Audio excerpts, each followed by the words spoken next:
Let's get everybody else up in here. Talk a little bit of coaching today. See what the chat wants to talk about. And it is Tuesday the 8th. There we go. Welcome in, everybody. It is 7:34 a.m. Mountain Time, and that means it's time for an episode of Broncos for Breakfast. I am your host, Nick Kendell, and joined by a good friend and co-host getting back from Mobile, Alabama, and toughing through it today, Scott Kennedy. Scott, it's good to see your face, man.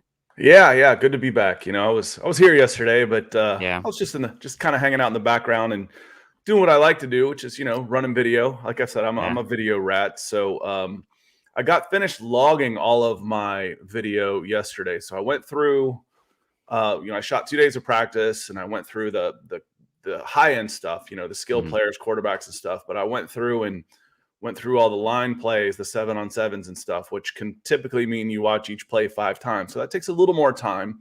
So I've only been putting out about 1 or 2 videos a day. Now it should ramp up to like 5 or 6 a day until we get through the highlights. And I tell you what, Nick, on second viewing, there were some more guys that stood out that really caught my eye. That was a lot of fun, and not just and sometimes it was the individuals on the offensive line. You can watch a play blow up. We've talked about that before.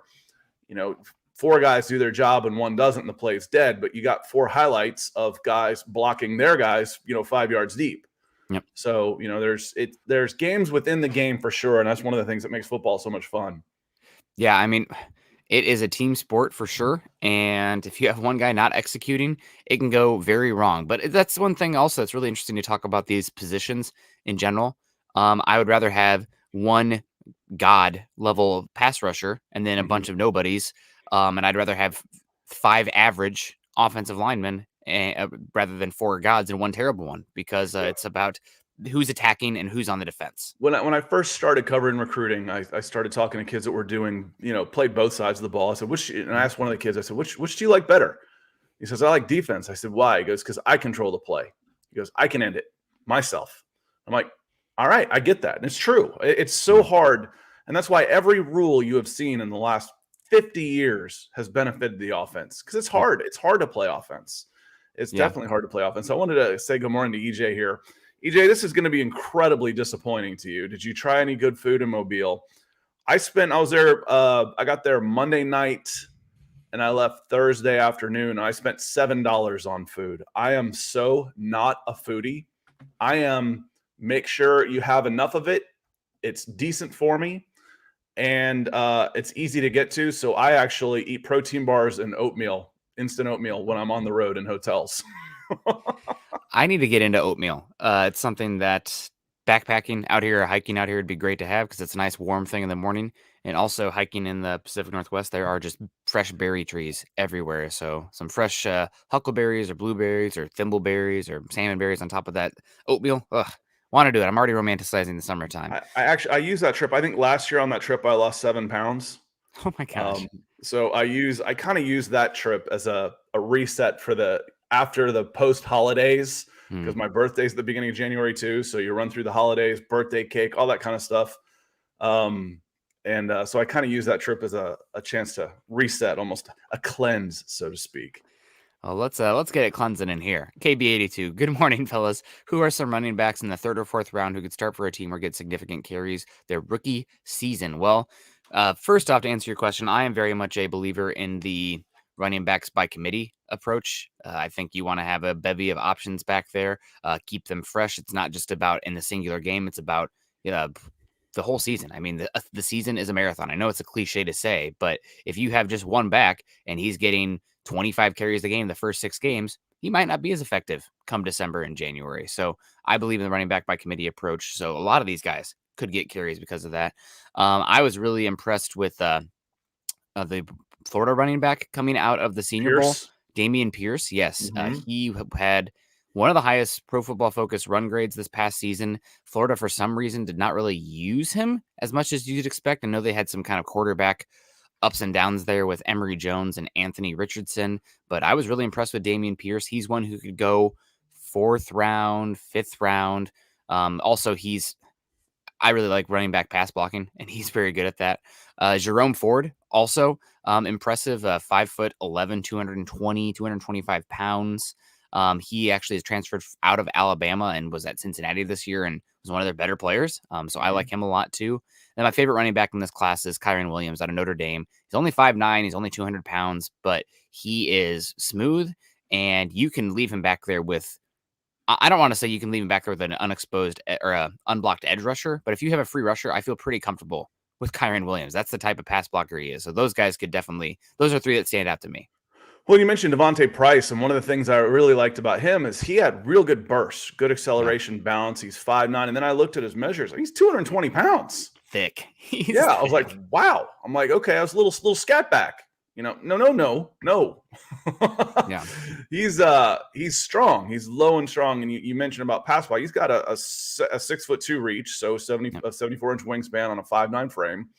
But if he catches you in the sternum when you're coming into to your blitzing, and he catches you in the middle, you'll feel it. He's a strong kid. I like the movement. I just thought Rachaad White from Arizona State was so smooth. The way he moved, and he's over 200 pounds. I think Nick, you said he was a former wide receiver. But he just glides. He just glides out there. He just looks like an athlete. He'll play a little bigger, but he is already 200 pounds. And then a lot of people like to mention James Cook too. I'm not sure how high he's going to go. We'll have to see, but I know in all the mock drafts I do, he's available in the 3rd and 4th round. So keep an eye on him. Dalvin Cook's little brother out of University of Georgia. Yeah, he is. He's an impressive player as well. One of the more I wanted to get a shout out to, who I've really enjoyed watching, is Tyler Algier. I believe I'm pronouncing his last name correctly. He's BYU running back, 5'11", 225 pounds. His pass blocking needs a little bit of work. He's more of a running back than a pass protector right now, but he stands out a lot to me. And Kenneth, you're getting my goat this morning. That's enough running back talk for a month, as far as I'm concerned. 5 minutes of running backs. We just mentioned it. You should be able to get good production from a running back spot in the 3rd round. Yeah. In the middle rounds. You should. Yep. That's why, I mentioned Mike Boone. I was shocked at how much he was getting paid. I really was. And I think they were just paying it forward. Really. They're like, okay, in order to get this guy for this season, we're going to have to pay him for 2 seasons, because they paid him he was making as much as RB1s at some places as a guy who was only getting a few carries. So, yes, you should be able to get plenty of production if you want to get a third. If you want to get a third back in the draft, that's probably the way to go. Yeah, and the big thing with paying Mike Boone is free agency comes prior to the draft, and there's no guarantee that you're going to get Javonte Williams. Right. So you need to go into the draft being comfortable with Melvin Gordon / Mike Boone. They definitely were. That makes sense, because they paid him like he was a 2. They did. Yes. Yep. Exactly. Mile High Truth coming in here saying hello, mates. Hello to you. Luke Wright coming in.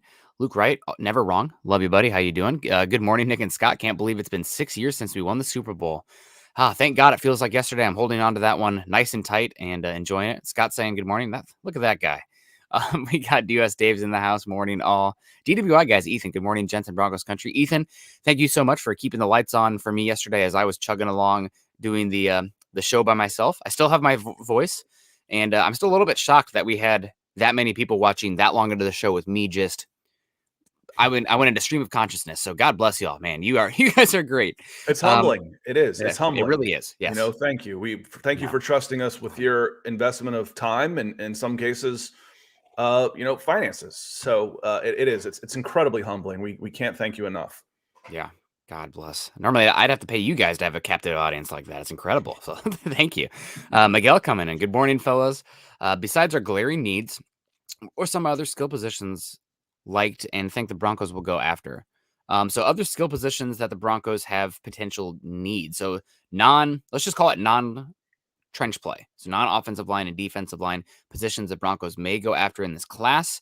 The darkest of dark horses is wide receiver. Now, Nick, what are you saying? How could you possibly say that? They just paid all those guys. You're absolutely correct. It depends on if Nathaniel Hackett believes that he has to have speed at wide receiver in this offense, because I'm going to be honest with you guys. It's no offense to this player at all, because I really love this guy. I like the personality, the skill set, one of my favorite players on the team. But I'm not counting on him for anything next year. KJ Hamler, tearing his knee plus some other stuff, in the words of Vic Fangio, that it's the plus the other stuff is doing some heavy lifting for me. So that one scares me a bit. Speed at wide receiver. The one that I don't think is it should be considered a glaring need, but nobody talks about it as such because people are obsessed with either right tackle, rightfully so at this point for the Broncos, I guess, and quarterback, definitely rightfully so, but it's defensive back. You're losing 3 of your top 6 snap earners last year in the defensive backfield, safety, and 2 cornerbacks. You need another defensive back in the bleeping AFC West. There's no doubt about it. It's a really good building blocks there with Justin Simmons, Ronald Darby, Patrick Surtain. But after that, it's, I'm not to disparage my guy Michael Ojemudia, but I think he's probably best as your first guy off the bench as a cornerback. So defensive back is way up there for me in the AFC West. Yeah, not just corner, like you said, defensive back. I think you could use another safety in there as well. You look pretty good with Caden Stearns and Justin Simmons, but that's Caden Stearns and Justin Simmons. Then what? Yeah. Then how does it go?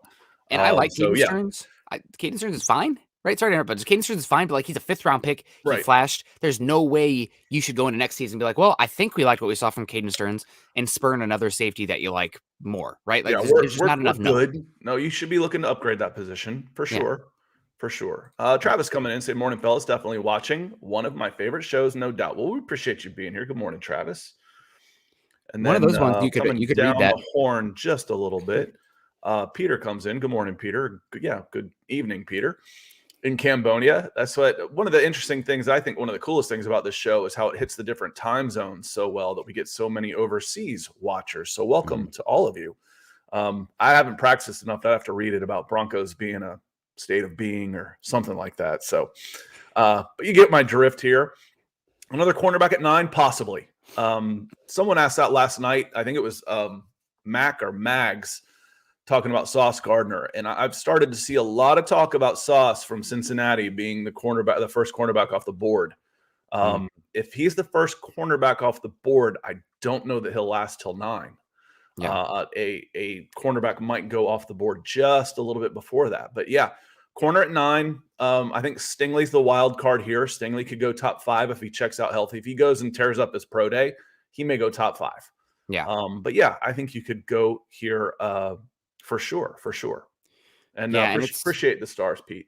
Yeah, not an ideal world where you go cornerback top 10 back-to-back seasons. Maybe that's a little bit of an overinvestment on the position, but I am as much a believer in team building that building a strength is or drafting to create an identity and a strength is just as viable as drafting to, slap some spackling over a crack, right? That kind of thing. So if you're investing in the secondary, you are all in on that secondary. And I don't think that's a bad idea, honestly, in the AFC West. If that's your identity for the next 3 years as a team, we have the best secondary in football. We can play coverages that nobody else can.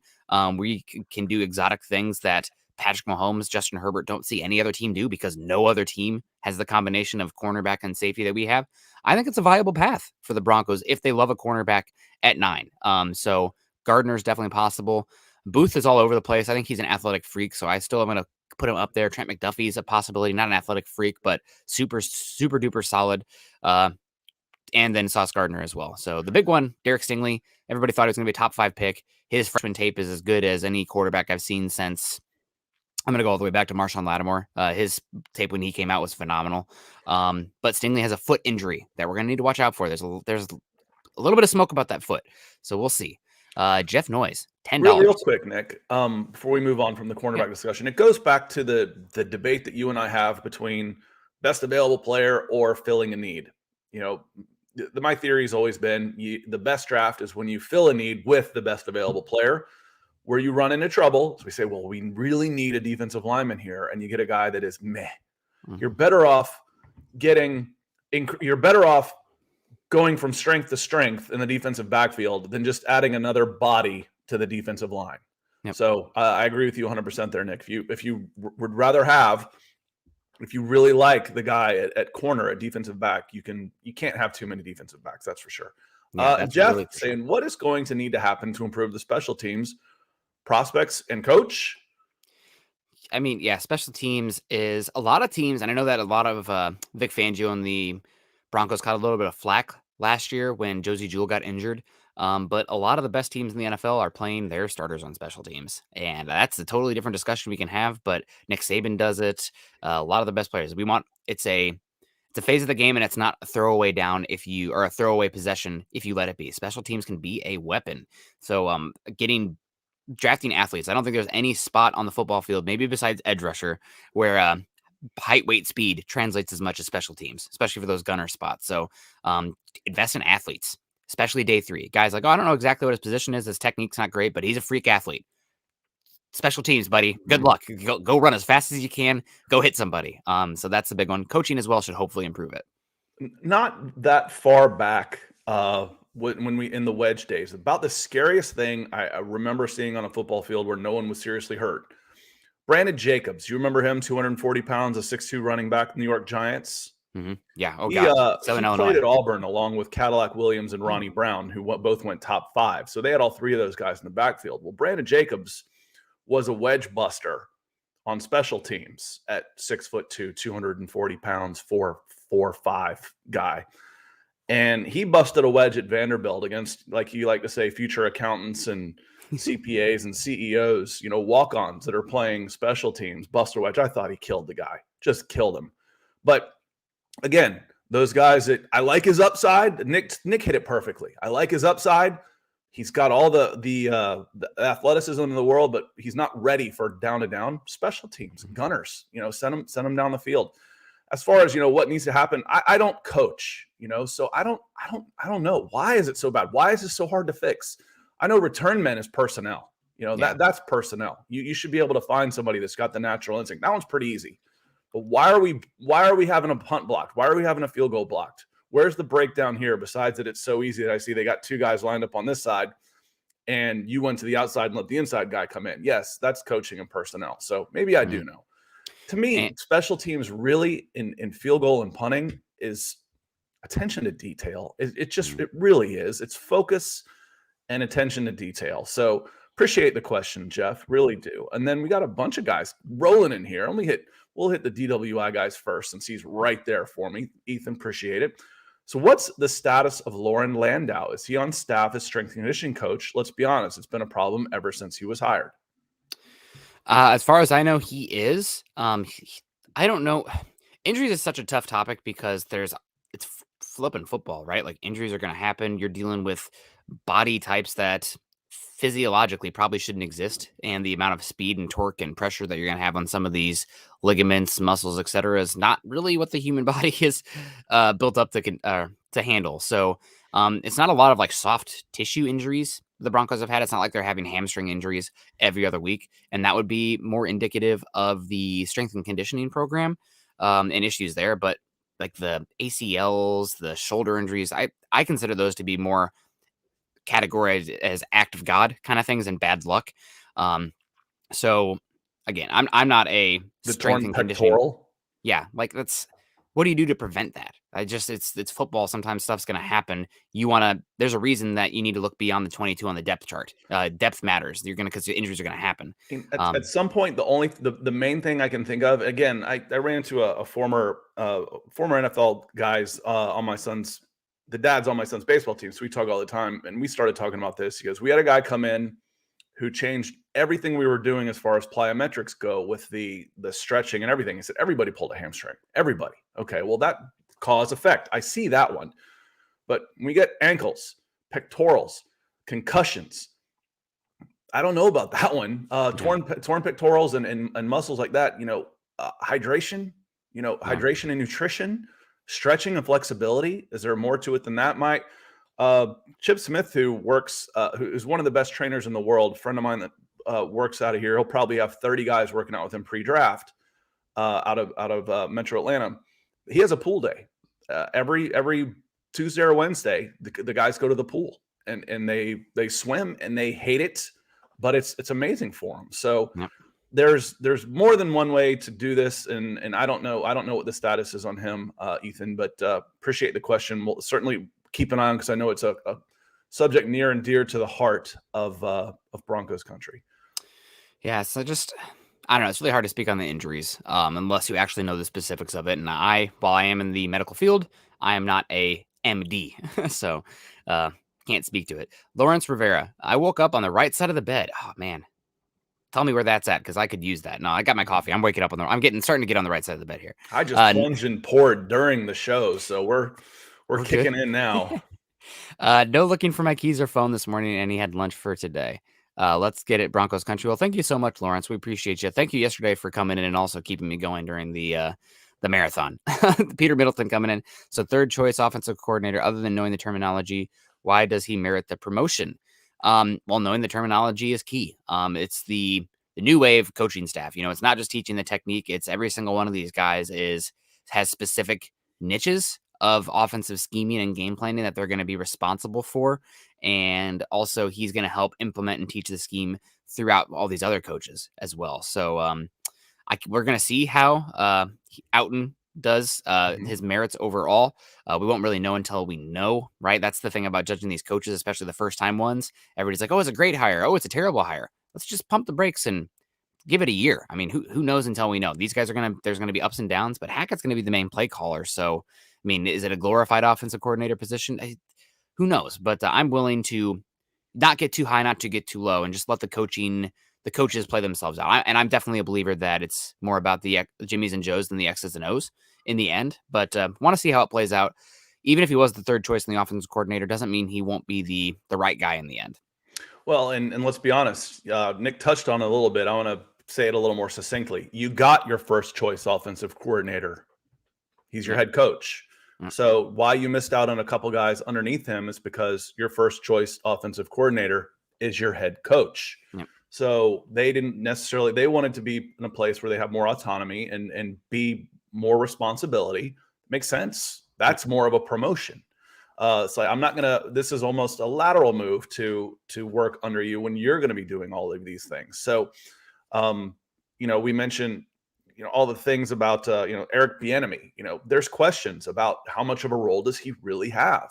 Mm-hmm. These guys didn't necessarily want those questions, where Outen, this is a step up for him. This is. And now if you can branch another tree, and if I can be the guy the Kevin O'Connell that comes under Sean McVay, and I can see someone else has had success that's come off of that tree, then it paves the way a little bit better. So we'll see. My snarky answer to that is you got your first choice guy.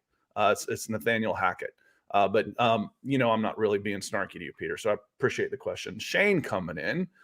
So morning, Nick and Scott. Any concerns about the current coaching hires or prospects so far? Yes, I do have concerns. There's a line between, we need to get younger and more fresh ideas, and we're out there with a bunch of first timers. I think there's a correct me if I'm wrong here, Nick, but it just feels like there's a lack of experience on the staff as far as working with this level of responsibility. It's definitely a concern. You hope that they bring in somebody with some experience. I'm glad that they have some holdovers right now as well, but I really thought they'd bring in Doug Marrone to be the offensive line coach, just given how much head coaching experience he has at different levels and different places. Alas, he's not in, so maybe he comes in for a assistant head coaching role or an advisory role, but it is really a young staff, and that does make me concerned, but I'm not overly concerned because, again, coaches, especially guys who are getting new roles, you don't really know until you know. It's not like it's a college quarterback where I have his tape available and I can kind of translate it. I'm not sitting here watching Nathaniel Hackett call Gold's red zone plays and then saying, okay, this is how it's going to correlate to the Broncos now as the offensive coordinator. So definitely it's a wait and see approach, but it wouldn't have mattered who they hired for me. It would have been a wait and see approach with the coaching staff. A quote does stick out to me, though. One of my favorite quotes. Scott, I don't know if you knew this. I was a big orchestra dork growing up. My mom's an orchestra teacher. I never had a chance. Yeah, no, I had to play. I'm jealous of people with musical ability. I can sing and whistle. That's it. A girlfriend once in high school sat down and tried to play the piano with me, and she was getting frustrated. I'm like, I don't know how to do this. She's like, I've never seen you bad at anything. I'm like, that's because we play sports outside. Yeah. I got none of this. So I played orchestra, and my conductor in college, I got a scholarship to play in college. He'd always say that old age and treachery always beats out youth and exuberance. So we're going to find out with this Broncos coaching staff if that's true. That one always will stick with me. So thank you so much, Shane. There was a a comment. I was listening to a pod about soccer, but I thought, this kind of goes to football too, especially with the money and the finances involved. And they said sometimes they just scrimmage and they'd have an old guys, young guys, maybe everybody over 25 and under 25. And so the old guys always beat them.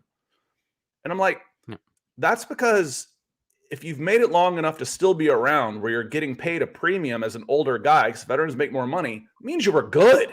That means you're good. You got to be good to be around that long. You don't just get old and stick around. Most of the guys don't make it that far. The guys that aren't good enough, they don't make it to that age.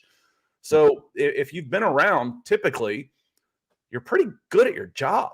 Now, the subjectivity of coaching is what makes it so hard. It really is. And that's why it's such a relationship business.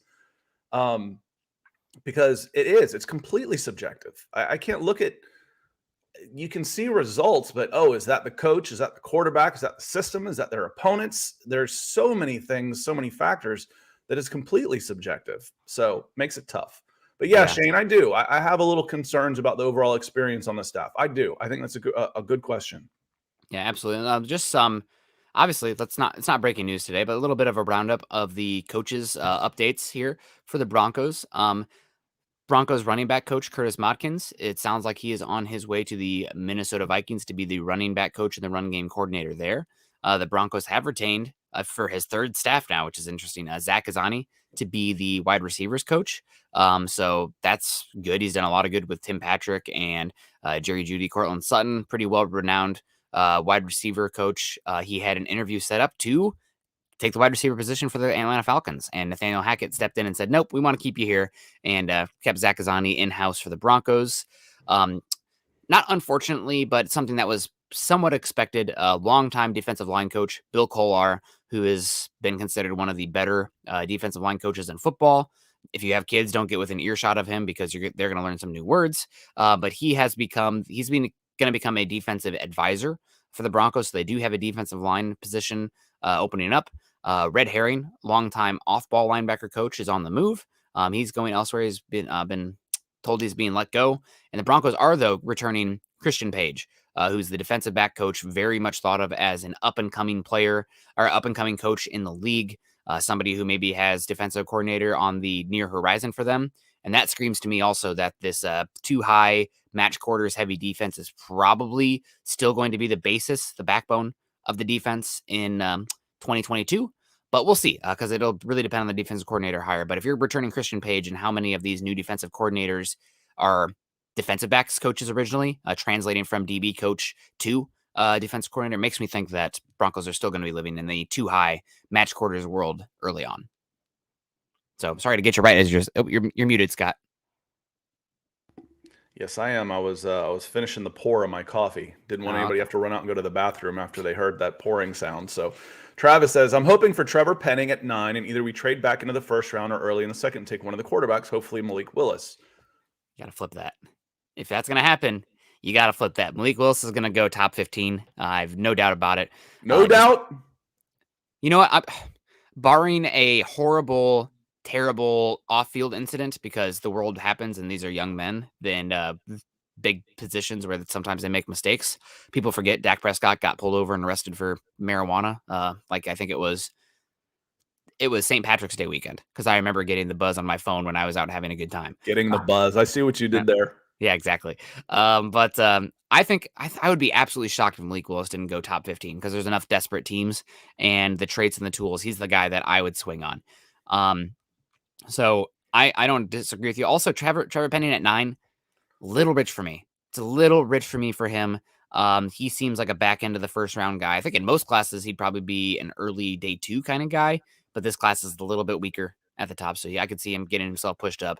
If you're hoping for an offensive tackle there at 9, you're hoping for Ike Ekwonu or Evan Neal.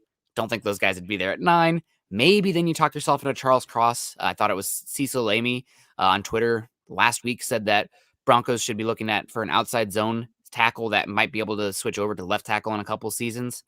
Charles Cross, left tackle, run blocking needs a lot of work, but the pass protection, the length, movement skills is great. Not an explosive athlete, but a smooth athlete for pass protection. So he's one that makes sense tonight. I don't love it, but I really don't love Trevor Penning at 9. Yeah, I don't love Malik Willis at 9. the fun thing about, takes like that is he could make me look like a complete moron. He Yeah. absolutely could. And I hope he does. I hope he does. Yep. I hope he becomes the guy that people are like, wait a minute, how did you pass on this guy? You're trying to come up with comps and stuff. And I don't know, for some reason, Achilles Smith, that's going to be before your time. Ooh, no, I remember 3 overall. Yeah, just popped into my brain as far as, the athleticism, the arm talent, the tools, but the rawness, and it never really came about. And in a couple of years, we might be saying the same thing about Zach Wilson. I was in love with Zach Wilson's arm last year, but the competition level, the raw factor, could that be a comp for him? I think Zach Wilson probably has a little better arm overall than Malik, but it's close. So we'll see. We'll see. Trevor Penning at 9. I like the fact that we're talking about it. It feels like we're talking about 20 guys in the top 10 these days instead of 5. Yeah. So I like the fact that this class seems to be getting deeper and deeper as we move forward. Now we'll see what the pro days and the combine have to say about that too. Does Chad Muma come out and run a 4.45? Okay, well, all of a sudden we're talking about him in the top 15 again. Yeah. So does Jermaine Johnson go out and run a 4.9? Okay, well, he just dropped out of the first round. So we will see. I like Trevor Penning for sure. I really do. Good morning, Clayton. Said had to stop in this morning. Have things to do. So if you're listening after the fact, good morning. Appreciate you being here. And let me come down a little bit to our man Mark Schrader came in with some big stars and a question, Mark. I was stuck up at the top of the chat. There he is. Says good morning, guys. Nick, great job yesterday, and thanks God for all the work at the Senior Bowl. Just getting started, Mark. And thank you for the reminder, because the quarterback, Nick, and I said this before and it kind of caught you off guard. I kind of like Desmond Ridder in the 3rd round. Is there any chance that he lasts that long? Because as I'm watching this video, I'm thinking, okay, his flash plays aren't Malik Willis. No. His trash plays aren't Malik Willis either. No. So I just came up with that: flash and trash. Flash plays, trash plays. Hashtag Skinnity. So he's steady. Well, that's what you're looking for in a 3rd round guy. He doesn't have that huge arm. I mean, it's not that much different than what we saw to Mac Jones last year. Mac Jones doesn't have a huge arm. Desmond Ridder's got good mobility, good size, good enough arm, nice accuracy, and he's steady. Okay, 3rd round, I can get on board with that. I think he will probably go in the top of the 2nd round. First 10 picks in the 2nd round. Personally, that seems about his range. If I was a team that had a quarterback that's going to be starting for me for the next 2 years, I would absolutely love Desmond Ridder, because I love him as like a potential, like a lottery ticket, essentially. That's like a Matt Ryan type. Yes, exactly. But then you have a quarterback that can come in. People rave about his work ethic and intelligence. I think he actually had. People talk about Kenny Pickett being the best processor. I think they put way more on Desmond Ridder's plate from a processing perspective, going through reads. You see Ridder get to the backside of his read more often than any other quarterback on this class, which full field reads from the college level, you don't see that all the time. He's just a little bit erratic with his accuracy, and that just drives me insane. The ball can sail on him a little bit. He'll have 10 throws, 8 of them are good. One of them is outside the catch radius, and one of them is just way over the head. And it doesn't look like it's a mechanical thing. I can't really pinpoint what it is. Yeah, he was 64.9% on 8.6 yards per attempt. That's not great. No, that's not great. And is that all year? Or is that at the Senior Bowl? That was last year. Okay, I was gonna say, because I think I'm putting a little bit of a asterisk on that because the weather was really bad in one of those days. That might change it a bit. But I mean, like 2019 was 55%, 18-9. As far as his touchdowns, interceptions, 30-8 was pretty good. Yep. But again, I got asked this a question, and James came onto my page this morning. I saw James Hyatt in the chat this morning. Good morning, appreciate the comments. Asking me if I had seen Bailey Zappi. Have you watched him? Because I was like, no, I'm purely talking about Senior Bowl. The problem with Bailey Zappi is, though, if I'm watching at Senior Bowl, I probably didn't really want to go watch more. That's where it was. We talk about the enough factor. Okay, he's got the size, he's got the arm, he's got the tools. Now what's next? I didn't see the size. I didn't see the arm. I'm moving on. Yep. Now that might be a mistake on my part, but that's where I am with Bailey Zappi. I'm like, I don't know that he's got the enough factor to even warrant moving down the line. Now, when you throw for 6,000 yards and 60 touchdowns, you're going to give it a second and third look because, all right, maybe it was a bad day. I don't know. Let's look farther because his production was so off the charts. But Ritter's got all of those enough factors for me that I think he could be really interesting as a lower risk, higher reward type of guy that has some of the intangibles. Appreciate the question, the talk, Mark. Get us a little bit back into Senior Bowl like that. Yeah. Lawrence popping back in with the when we were talking about Bieniemy, says I want Bieniemy in 2 years. Bieniemy might be better off, divorcing Andy Reid and saying I'm going to go be an offensive coordinator for someone else. Someone who's a defensive coach. Go be his legitimate offensive coordinator where there's no questions. Because again, I've got the questions. We were talking about bona fides, and it's so important that we have a guy that knows how to develop a quarterback. He's not the quarterback coach. Yeah, so the quarterback coach is gone. It's crazy. Help. Yeah. We'll see with Bieniemy. There is some talk off field, but again, I think it was Free Earth Citizen in here was saying, don't replicate stories that aren't verified. So I that's a good point. Yeah, I want to go with what I know. And what I know is he's not the quarterback's coach, and he's got the reputation of being, a sort of a clipboard holder for Andy Reid. Okay, well, that may or may not be true, but what is true is he's not coaching. Look what he's done with Patrick Mahomes. What? Yeah. What? Because he doesn't coach Patrick Mahomes. He calls plays for him, maybe, and we're not even sure about that. So I think it would do Bieniemy a world of good to go and be a play caller, offensive coordinator, and consider that a promotion. But you know what? What are your goals? If I could make $1 million a year coaching, calling plays or, being an offensive coordinator for Patrick Mahomes and Kansas City Chiefs, that's a pretty darn good job. Yeah. Let's not pretend it's not. I've seen guys that didn't leave major universities when they didn't win the starting position. Because you know what? Being the backup quarterback for 4 years at the University of Georgia is not a bad gig. No, not at all. Not at all. So let's keep at it here. I saw some questions earlier talking about heard that Kenny Pickett was the best processor and anticipatory thrower in the class. That might be true. I will say, though, that based on this last year's tape, I might go with, as far as pure accuracy, I think Matt Corral can put it where he wants more consistently to an actual spot on a target than Kenny Pickett. Kenny Pickett's a good thrower, and I maybe you have there with the anticipatory throw, but I think Matt Corral, if you're doing like that skills competition with the buckets down the field, I think he's probably the most pinpoint accurate. The other thing about Kenny Pickett is you didn't really start to see the accuracy and processing until this season. He's 24 years old this year. He's 23 years old this year, much older than the other quarterbacks. And he didn't have it before. So imagine you could see it would be 3 more seasons until Sam Howell got to the same age as Kenny Pickett. What would he look like then as far as processing tools, knowing the offense? Because typically you see a quarterback make a jump from like their freshman, 18, 19 years old. Then you see another one around 20, 22, 23. Then a lot of times another one 25, 26. Those are the historical bumps for the quarterback play. Kenny Pickett arguably has already had his second bump, so he doesn't have very much to go, where Sam Howell, you might have 2 more kind of bumps in growth there. So he's definitely up there. He's a safe player. I think he's a great scheme fit for the Broncos. I like Kenny Pickett. I don't want to take him in the top 10. It's kind of a bit at this point, just for the fun of it. But I don't think he's a top 10 pick. I wouldn't bet on those tools for him. But as far as pure accuracy, I honestly think it's probably Corral.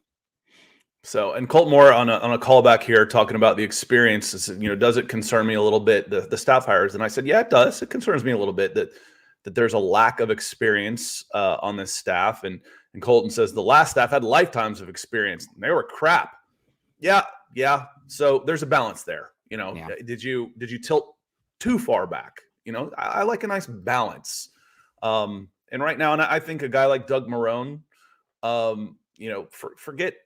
Doug Marrone's a hell of an offensive line coach, period. I mean, he rose through the ranks to become a head coach as an offensive line coach. Yep. You got to be pretty good. And he's a great person. I thought that would have been someone that really Could help this staff, maybe. Maybe there's other issues, I don't know. But would I like to see a little more experience blended in to balance all of the new young blood? Yeah, probably I would. But hey, that doesn't mean it's going to be a problem. This is just speculation at this point. Not saying I'm right, that's for sure. Just letting you know what I think. Yeah, absolutely. Will be interesting to see how it plays out. I'm interested to watch all these quarterbacks continue to play out. I really don't want one at 9, and it's not just the merits of taking one at 9 overall. It is because historically, if you invest in a quarterback in the top 10, that guy is getting 3 years. And I am scared to death to be in the situation that the Giants are in right now. Giants probably should have taken a quarterback last year. The Dolphins probably should have taken a quarterback last year. Honest to God, I don't think Tua has it. I don't think Daniel Jones has it to the extent where you're winning Super Bowls with him. And if I'm investing a top 10 pick at the quarterback, that probably means multiple years. I can't imagine investing multiple years in these guys. Like, if we're going to do it in dating terms, all these quarterbacks, I'd be interested in speed dating, maybe a one and done kind of date thing. I'm not looking to get with these guys during cuffing season and spend the whole winter with them. What's the app for not that? At all. Are you you're a quarterback Tinder? Yeah, there we You're go. not looking to tender a quarterback. You're looking to Tinder a quarterback. Yep. And that's honestly not a bad example because very superficial off the surface, when you're swiping left on those profiles. But that's the traits, man. You can see right away. Hey, does she got the traits? I missed all that. I met my wife in 97 and was married in 2000. I missed all that. I had to do it the old fashioned way, alcohol. Not to show you how long I've been together with my wife, but I missed it too. Because we started dating the end of my junior year of high school. So I did end up marrying my high school sweetheart, and we've been together over half my life. So she's brilliant and I love her. So let's keep it going. Oh, and that was Andrew. Andrew, appreciate the stars. Yeah, thanks, I showed him them, forgot to say hi. Andrew, appreciate you being here and thank the stars. And Duke Plebs comes in and says, Willis threw for 15 yards in the Senior Bowl, draft him number 1. So I actually had a comment similar to that, DP, under one of the Falcons. Someone said, Malik Willis could make the Falcons' bad offensive line irrelevant. I said, unfortunately, he also made the receivers irrelevant. Yeah, he had a nice scramble on a 4th down play, basically, where the rules, I don't know if you watched the Senior Bowl and the rules, but if you saw this play where he had this mad scramble, they were playing every quarter as if it was a half. So they went to a 2-minute warning at the end of each quarter, and as the quarter expired, there was a change of possession. So with 3 seconds left at the 50-yard line and at the end of the first quarter, that was basically the end of the half. So a 45-yard scramble to get rid of time when you get tackled on the 5 does you no good. Yep. It's a nice highlight, but it doesn't do you any good. So I kind of agree with you on this. He might have made the offensive line irrelevant, but he made his receivers irrelevant too. And rushing for 60 yards and passing for 11, because that's all he had to begin with in the first quarter was 11 yards passing.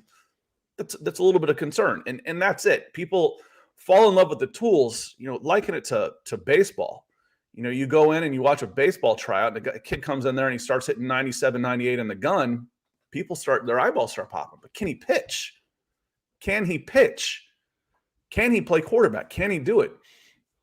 I think there's a learning curve in there that teams that draft in the top 10 don't necessarily want to wait. Good on San Francisco for spending all of that capital and having the cojones to not play Trey Lance right away when he probably wasn't ready and you had another good option. So, if Willis goes that high, he's probably going to a bad team.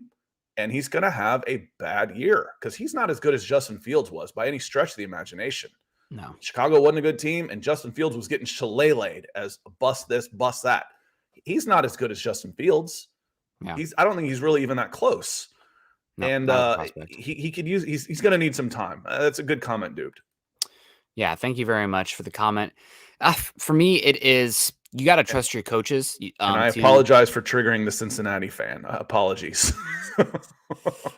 For me, though, you got to trust your coaches to bring out the best of these guys and what can and cannot be coached. Footwork, intelligence, mechanics, all stuff that can be improved upon as long as that quarterback has that inherent intelligence, work ethic, competitiveness to be great. They have to be that psycho level competitor like John Elway, where he lost one game on his pool table and sold that pool table and got a new one because of the bad juju. Hated to lose that much.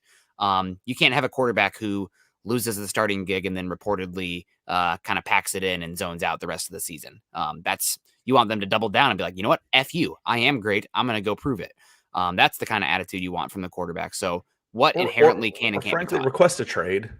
Yeah. Request a trade. And maybe that happened. I don't know. But, and that's what I say coming in this year. Well, one of the concerns about all the talk about, Drew Lock and Hackett, they could hit it off. Great. All this stuff. Drew Lock's got 1 year on his contract. That's the part that never gets mentioned. He's only got 1 year left. I mean, can you option him the way you can a first rounder? Is that for sure? Or is he a free agent at the end of this year, period? Yeah, he's probably a free agent, but we'll see how it plays out. You never know. You can have a good process and, based on the data and past precedents, and something crazy will happen. But it'll be interesting. Back to the Malik Willis point, though, something in general with the NFL today that I wanted to get to is that I wish we had, and QBR captures this, but I wish we could change the discussion with the quarterback position where we are including the rushing yards and their impact in the run game on the analysis. Because if you have a quarterback who is struggling with the processing and maybe not hitting the underneath throws as consistently as you'd hope, but they're getting 6 to 10 yard runs every single game, that's essentially an extension of the quick pass game. Yeah. And it might even be more schematically difficult for the other team to handle than the quick pass game. One way I might do it, Nick, is consider if you rush for a first down, if you convert a third down or something like that, put that on your passing yards. Yeah. Put that, somehow factor that. And I agree. We're watching Patrick Mahomes against the Bills, and he's pulling his Houdini act in that first game. It's like, how frustrating is it? And eventually, the defensive linemen just say, no mas. They're not. I'm not chasing this guy full bore just to have him run 12 yards for a first down every freaking time. Yep. So yeah, I agree with you. But the other concern though is guys that have had that in their locker for most of their careers are too quick to go to it. Yep. Absolutely. For sure. And I opened Locke's box. Sorry, guys. I asked around and I got it verified from 2 other people in the Broncos organization. So I'll leave it at that. Peter Middleton coming in. What's all this Murray and Cardinals business all about? We'll wait and see on that one. I think it's just, off-season nonsense. If Kyler Murray becomes available, yes, you definitely should be taking a swing on him. But I doubt he's available. So is what it is. He'd be a lot of fun to grab. He scrubbed all his social media accounts of Cardinals stuff and caused an uproar. Yeah. And, I like to give Zach heck about it because he likes to make fun of Teddy Bridgewater for not being on social media. I'm like, he's ahead of the game for not being on social media. Are you kidding? This is ridiculous.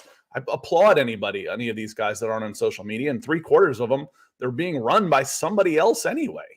Yep. So, this is, to me, it's either, I think the gentleman said it last night, Zach and Chad, it either means everything or it means nothing. Yeah. We just have to wait and see. But he did. He took all references to the Cardinals off his Twitter page, maybe his Instagram too. I don't know. Yep. Wow. I mean, that's big news these days. Yeah. For sure. And James Hyatt coming in and saying, would Murray even be a fit for Hackett's offense? This is a good question because Hackett and the West Coast scheme, you think so? Because there's a lot of he can throw. The question is, can he throw? He can throw and he can run. If you can run and throw, you can play in any offense. My big thing here is that there's a lot of midfield passing concepts. And if you look for a heat map of Kyler Murray, he does not work the middle of the field and it might be because of his height. Maybe that's some of it's the air raid. Some of it might be the height too, throwing behind the offensive line. So that does concern me a bit because that West Coast offense does work the middle of the field a lot. So either way, though, Kyler Murray is talented enough that, guess what? You figure out something else to get the ball moving because he's explosive. Lawrence Rivera coming in. What do you guys think about Alexander Johnson? I think that's his name. He's the linebacker that stepped up hard and we groomed him. Let's keep the talent. It would be interesting to keep Alexander Johnson. He's been very talented. I'm curious to see what his market's going to be like. He is 6'4", 245 pounds ish. Would be interested in to see him in a Patriot style of defense where he's more of an A-gap blitzer on run or on pass downs and then more of a filler on those rundowns. I think he's going to get an okay contract because he had 2 pretty good years, and a lot of teams are looking for those linebackers who aren't absolutely dreadful in the pass game, and because he has size and length, you can use him there. What an endorsement. He didn't suck. We need to pay this guy. if Blake Martinez can get a massive contract and Nick Kwiatkowski or whatever for the Raiders can get a contract, Alexander Johnson will get paid. And there's no matchup in football that is worse in the pass game than a linebacker versus anybody in the pass game. All right, So what's getting paid to you? Let me look him up because he was at. Oh, yeah, he wasn't paid that much. He was at 3.4 last year. So he was what's still getting on paid to you mean? probably close to $7 million a year. You think he can double his money on the open market? This was his first contract for Denver too, because he didn't come into the league until he was 26, 27 years old. He'll be he just turned 30. Yep. And you think he can double his money? I think that's a little bit of a stretch, but we will see. We'll see for sure.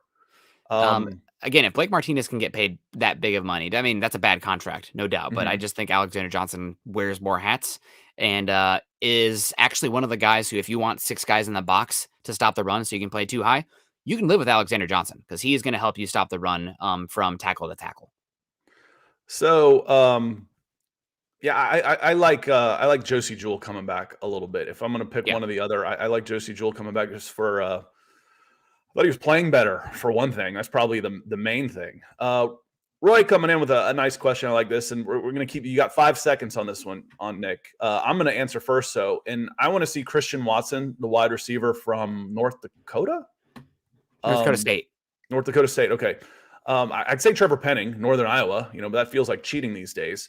He's not exactly a dark horse, but keep an eye on Christian Watson, 6'4". If he's running anywhere under 4.65 at that size with that ball skill, he's a take. He's going to be real interesting. Yeah, for me, I'm going to go way deep in the well here. Eric Johnson from Missouri State. I loved him. Dibs. Sorry. I mean, I don't know what the Broncos are going to do. But Eric Johnson from Missouri State. He is 6'4", 310 pounds. That's off the top of my head. He had, I think, 34-inch arm length, and he was playing 5 technique, and he was reducing down to 3 technique, and he was whipping dudes. He'd whip dudes at the Shrine Bowl, and then he's one of the few who had his type of body type and skill set at the Senior Bowl, where if you're looking for an odd front, some versatility, I think Aaron Johnson is one of those dudes. I also, for some reason, this sticks in my head, and I won't forget this one. I think his Twitter name is The Creature. How great is that? I love that. So Eric Johnson is one to keep an eye on. I think he's pretty fun. I'm going to go one more just to cheat, and I really did. I like Troy Anderson, the linebacker from. Did I get that right? The name right? I just remember he was in the 40s and he was Montana State linebacker. Yes. Troy Anderson, yeah. Number 45, played on the national team, 6'3", 242, and moved around really well. Claude coming with some stars. We appreciate you, my friend. Let me scroll down. I need to go back to 10:07, but you know where I'm going to go? I'm going to go down here because red flashed in front of me like a bull. Oh. Wow. So that one shows up for the TFARF fund. For those of you who are just joining us or don't remember what TFARF is, trade for Aaron Rodgers fund. But food for thought this morning: Raiders get rid of Rich Bisaccia for Tom McMahon. Wow, thank you, Hoodie. What were the options for Bisaccia? I mean, it seems like he ended up making a lateral move considering he wasn't the head coach. But does he not have the qualifications? I kind of say that about myself sometimes. It's like, the jack of all trades. I know a little bit of everything. I'm either qualified to run the place or mop the floors. There's really no in between. So how does he not come out of this with the job that he did with the Raiders with the promotion? I mean, at worst. I'm hoping that he got a good pay bump. We don't see that one, but maybe there is some money there. He just got hired by staff. I don't remember which team he got. It was as a special teams coordinator. Yeah, I'm just hoping there's a big money. It was like the Patriots or somebody. I mean, it was. I don't remember. Someone in the chat help Nick out. I'm still in a different spot on the chat. I won't see it till later. But yes, that I'm okay with him not getting the head coaching job. You see that happen all the time, especially in college, where they rally around an underqualified interim head coach that the players love. That happens all the time. And then they go and hire the guy that they wanted. Might not have been Josh McDaniels. Oh, that's what I was going to say also, Nick.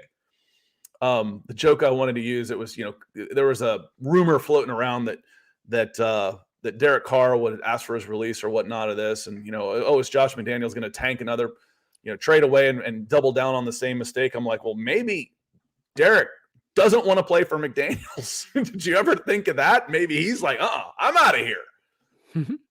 Yeah, no, that's possible. And Bisaccia was hired on by the Packers, a team that actually I had knew worse. it was a blue blood. I knew it was a power. Yeah, absolutely. So thank you so much, Ethan. I don't know. I guess I'm glad that the Raiders brought him on. We'll see what happens. I mean, Tom McMahon, it sounds like the best trait. This is maybe underselling him a bit, but one of the best traits he had is that he would fall on the sword for anybody who asked him to on that coaching staff. So he was a fall guy for the Broncos pretty consistently, rightfully so at some points. So maybe he can be that for Josh McDaniels too, and that's what they're looking for there. Somebody to take some heat off of McDaniels, who's definitely going to have some heat on him quickly. Real quick before Jelly, one more small school guy who comes out of the Senior Bowl with massive hype. You've tapped a nerve now. We love these guys. Yeah. But this one, Tyreek Woolen, 6'3", 33-inch arm length for the cornerback position. Absolutely insane. I think he was measured as the fastest straight line player at the Senior Bowl as well. And look for him end of the first round. I think that he's got a chance to go down there.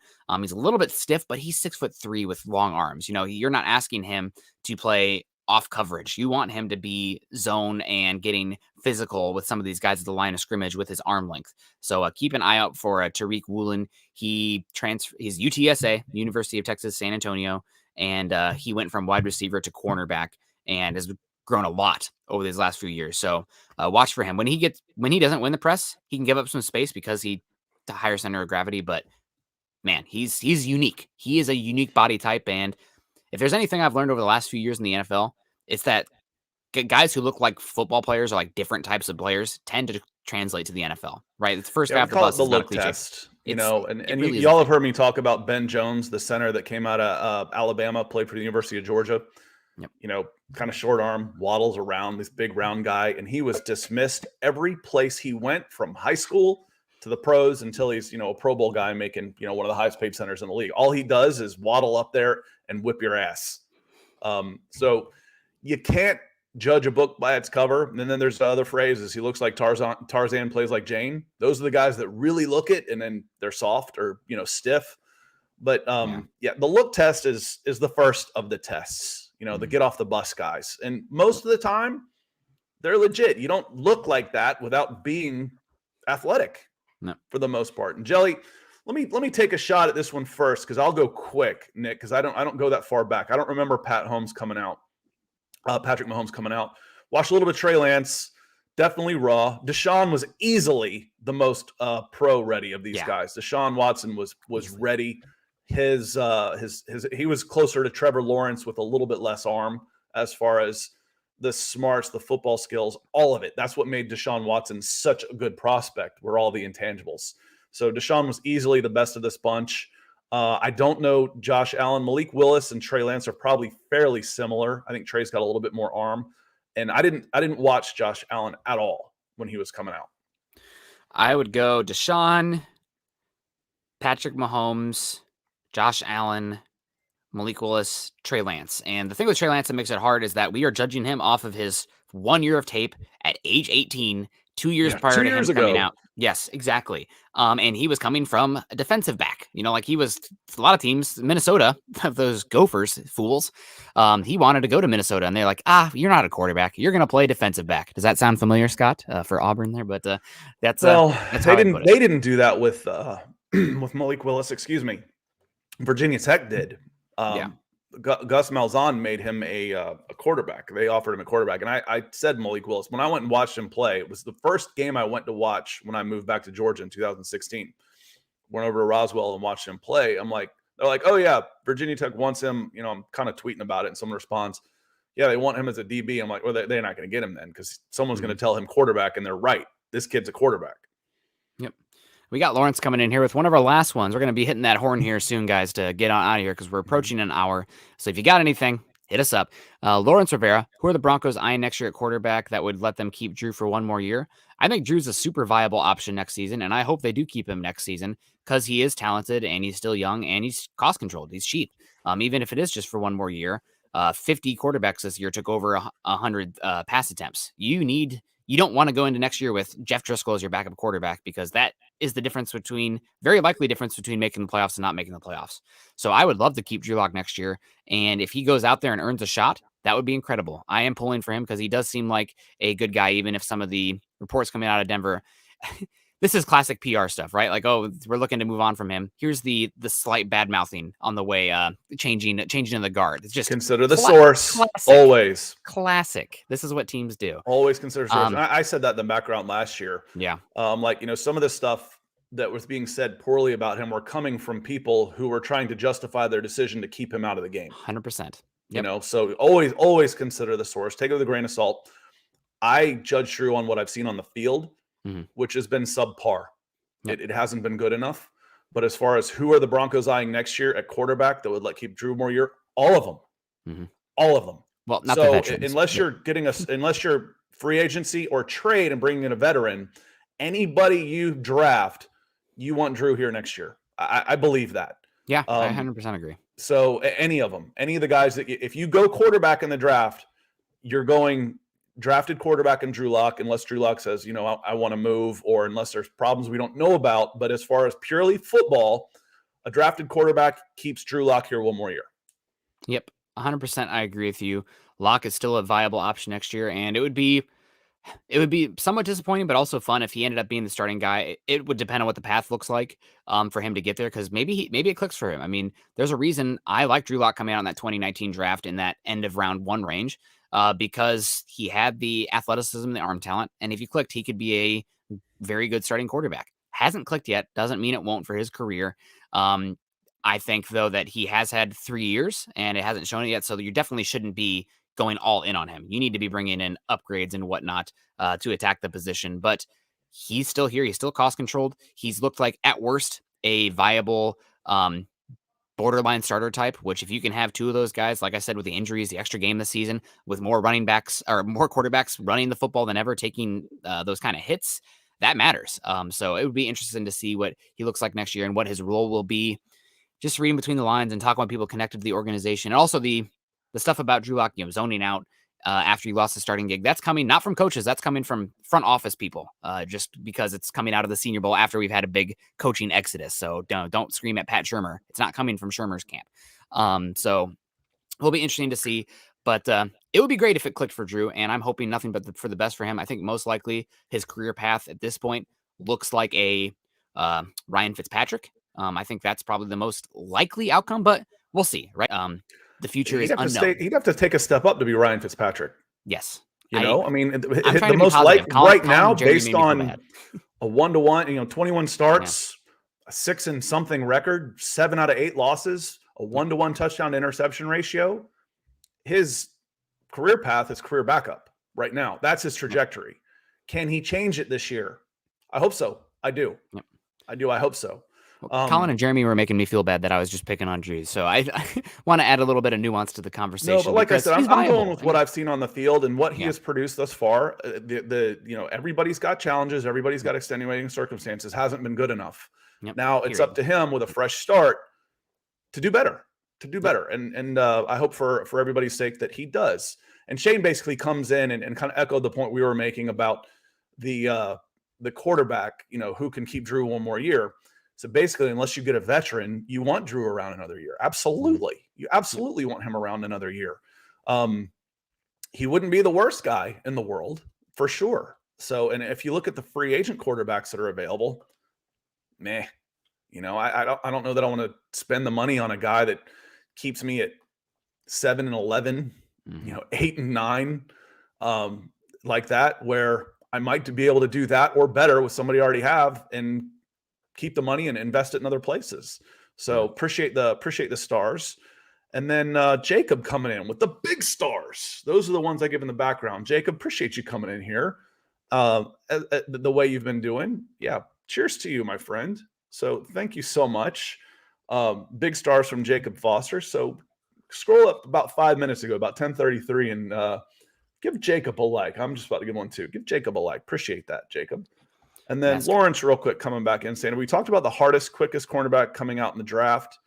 I don't know those guys yet. Until we get pro days and combines, we're not quite sure. I know you mentioned Woolen as one of those guys, Nick, but he's not the quickest, though.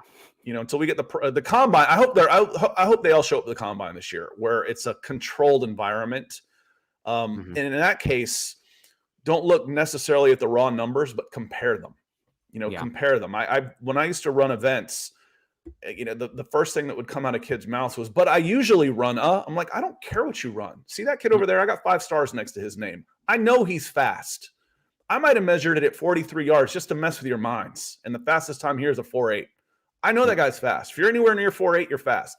So you use it as a benchmark when you've got a controlled environment. When they're all different, I've been to pro days where they're running guys on tracks. I've been to pro days where they're running guys on new field turf, wet grass. You get the guys in their track spikes and underwear out there, and they're running, 0.2 of a second faster than anybody else. You got to know that. You've got to be able to know that for sure. And I wanted to get to this real quick from Jonathan Contreras. That's a name I don't recognize, but appreciate you joining us this morning. Watson, Wilson, Rogers, or Locke. No Cousins, please. He's overpaid. You'd only take on $35 million if you took him only, but not 45. So that's $10 million that you got a little bit of flexibility on. I think Cousins is off the market now, though. Kevin O'Connell worked with Cousins in Washington football team. From what I've heard, he's excited about the possibility of working with Cousins because he feels like he actually has a good quarterback walking into a situation where he can run his offense and implement his scheme because Cousins is a good quarterback. He's a top 8 to 12 quarterback any given year, especially the last 3 seasons. If you put his numbers up next to anybody, he's up there. He's been consistently pretty good. Not great. That's the issue. That's the kicker. But and remember, you don't necessarily have to pay him. Yep. So if he's overpaid, that might not be your concern. Teddy Bridgewater was overpaid. Yeah. Not by you. He wasn't. You dropped 4 million on him? 5 million? 4.5 right there, right in the middle. 4 million. Yep. That's not overpaid. He was overpaid by the Panthers. Yep. So, if you say Cousins coming in and we're going to take on half his, we're only going to pay him 15, but we're going to kick you a 3rd round pick. Again, if I'm Minnesota, I'm looking to move him. I've said you can either trade the salary or you can get a nice pick for him. I don't think they're going to be able to get both. I'm not going to send you a 1st round pick and $30 million of his contract. So yes, but Watson, Wilson, Rogers, or Locke, no Cousins, please. Again, what's the cost there? Because I don't want to take. I don't want Rogers, Wilson. Those are the only ones that when you start saying 30s.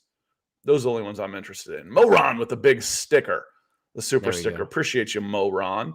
And then Jacob Foster. Let me come down here a little bit. He's double dipping. He didn't come in once with big stars. He came in twice with big stars. So double stars.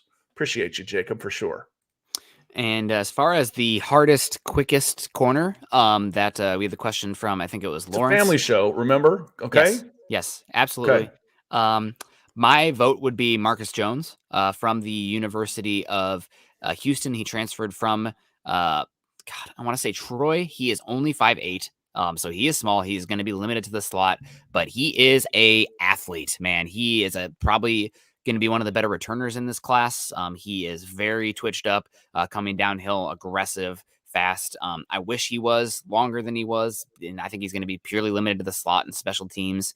Maybe it's a guy you take in the very end of round 3 range. I think Dane Brugler had him going the end of round 2. That's a little bit rich for me, given how small he is, and his role will probably be limited. But hardest, quickest corner, Marcus Jones, University of Houston. Check him out. His return tapes are pretty fun too. He's a fun player.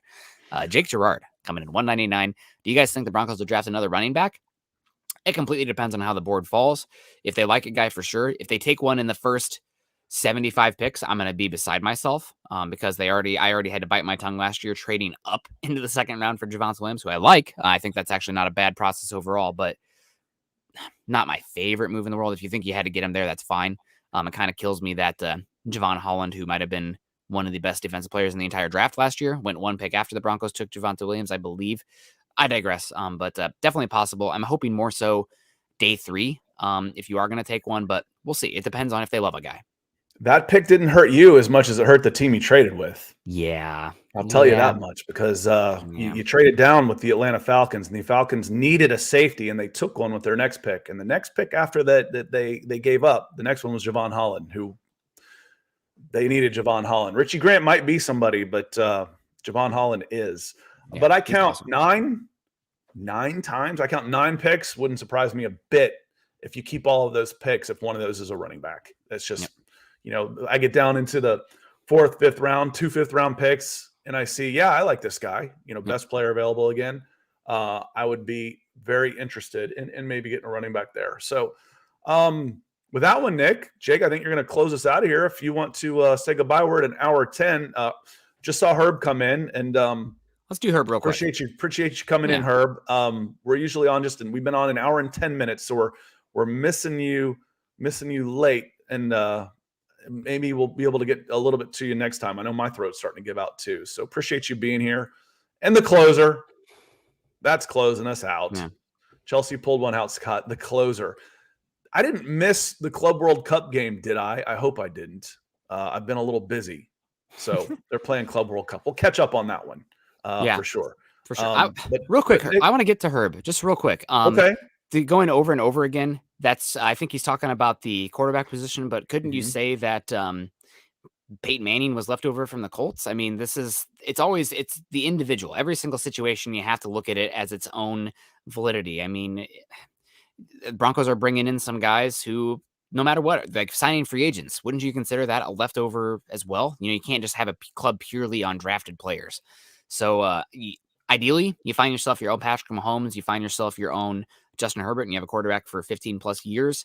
But that is such a long scope perspective that's teams just can't have. The decision makers can't be thinking 15 years. They need to be thinking 3 years, because if they're thinking 15 years instead of 3 years, they're not going to be here beyond 3 years. So they need to get it going in the right direction. And if you can bring in Aaron Rodgers, I don't give a bleep if he's leftovers. You give yourself a window. So upgrade the position at all costs. To Herb's point here is, the leftovers is one thing. Yeah. I don't want to go after somebody. I don't want to go after a quarterback that somebody else didn't want. Mm-hmm. To me, that's leftovers. The Panthers didn't want Teddy Bridgewater. Yep. That's why you got him for a quarter of his salary. I don't want to go that direction. I get that. Yeah.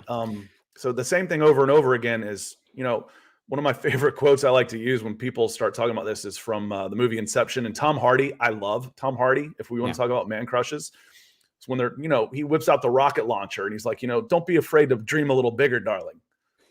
So the thing is here is go after the guy. You're not, if Aaron Rodgers is a back-to-back MVP, that ain't a leftover, dude. No, that ain't leftovers. I don't think that's what Herb means. Yeah. And the one thing I will say just to her, I know we're getting long. This is the last bit.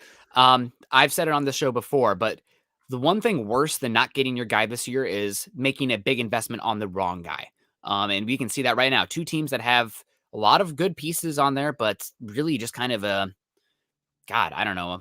leaf in the wind when it comes to the quarterback position this year is the Carolina Panthers and especially the Indianapolis Colts. Carolina Panthers spend big money on Teddy Bridgewater. Oh, no, we don't want him. We're going to pay you to take him, essentially. And then we're going to trade 3 top 100 picks for Sam Darnold. Well, that's the Panthers' only top 100 pick this year is that 6th overall pick. They need to improve the roster overall, but all they have is the 6th overall pick.